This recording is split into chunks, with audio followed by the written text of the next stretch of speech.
As a result of the Royal Commission into Aged Care, Quality and Safety, Gippsland Primary Health Network, together with the other Victorian and Tasmanian primary health networks, was asked to work with residential aged care homes to support them in the after-hours period. The aim was to help reduce the frequency of residents going to emergency departments. After extensive consultation with the aged care sector in Victoria, aged care homes said they wanted to improve after-hours procedures that better connect residents with the right care at the right time, avoiding unnecessary hospital transfers. The recommendation was to develop an after-hours toolkit. We also consulted with other services, including Ambulance Victoria and Victorian Virtual Emergency Department, to get their feedback and ensure the toolkit meets the needs of aged care homes and their residents.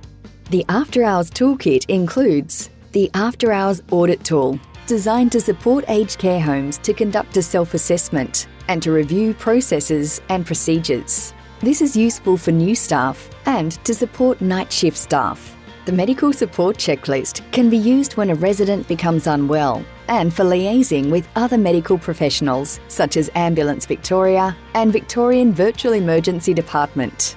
It contains essential information to streamline the medical assessment process prior to referring to Ambulance Victoria or the Victorian Virtual Emergency Department for non-life-threatening emergencies. Both have endorsed the tool. The Resident After Hours Action Plan, designed to support nursing staff when a resident becomes unwell after hours. It allows quick reference to a resident's wishes relating to their care. The Family Fact Sheet supports family members with decision-making if medical intervention is required.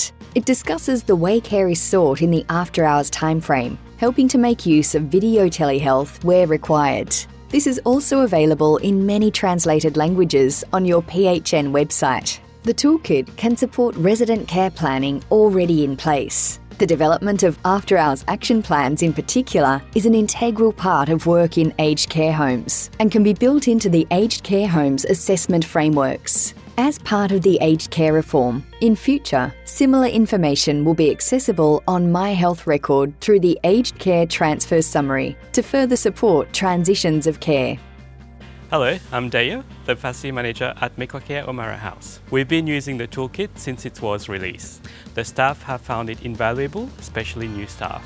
The guide contains everything we need to know about the resources available to support the care of our residents after hours. We use the toolkit in conjunction with other policies and procedures. It's a handy go-to guide where everything you need to know is right at your fingertips. We also want to support aged care homes in providing high-quality care for residents by ensuring they have up-to-date technology, tools and services available for residents who become unwell after hours.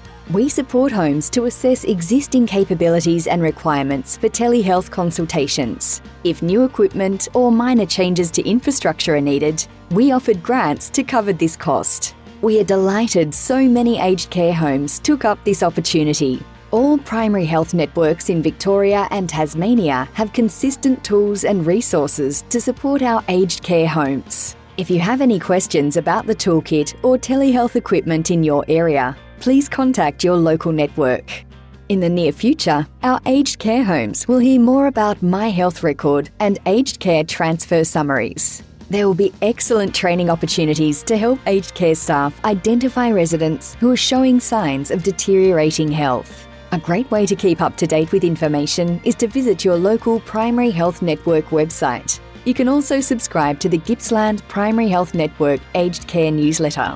Gippsland Primary Health Network and its colleagues are looking forward to continuing to work with aged care homes so residents can maintain their independence and quality of life and exercise choice and control over their healthcare journey.